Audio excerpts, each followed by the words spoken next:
35 years ago, one of the most successful environmental agreements was adopted, the Montreal Protocol. Scientists had discovered chlorofluorocarbons, or CFCs, everyday gases used in fridges, air conditioners, insulating foams, and spray cans, were creating a hole in our ozone layer.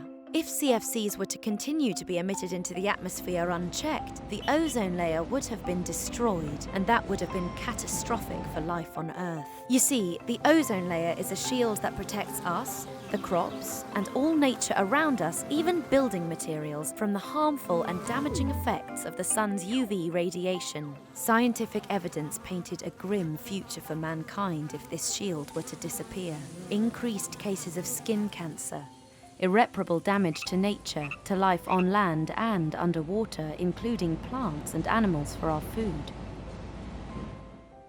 Luckily, world leaders came together and collaborated to find a solution. The Montreal Protocol was adopted to ban these harmful ozone-depleting substances, and 35 years on, the ozone layer is slowly recovering.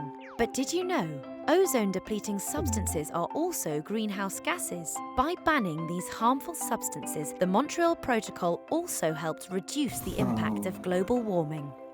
Protecting our trees and plants from excessive UV radiation exposure for the past 35 years also helped safeguard the Earth's carbon sink and reduced the amount of carbon dioxide released in our atmosphere, slowing down global warming up to 1 degree Celsius. But the ozone story isn't over yet. We need to continue protecting the ozone layer and the environment. Countries that ratify the protocol's Kigali Amendment commit to phasing down potent climate-warming hydrofluorocarbons, or HFCs, that is estimated to avoid up to 0.4 degrees Celsius of global warming by the end of the century.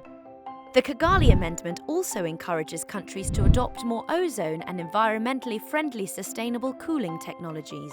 A big win for mankind and nature.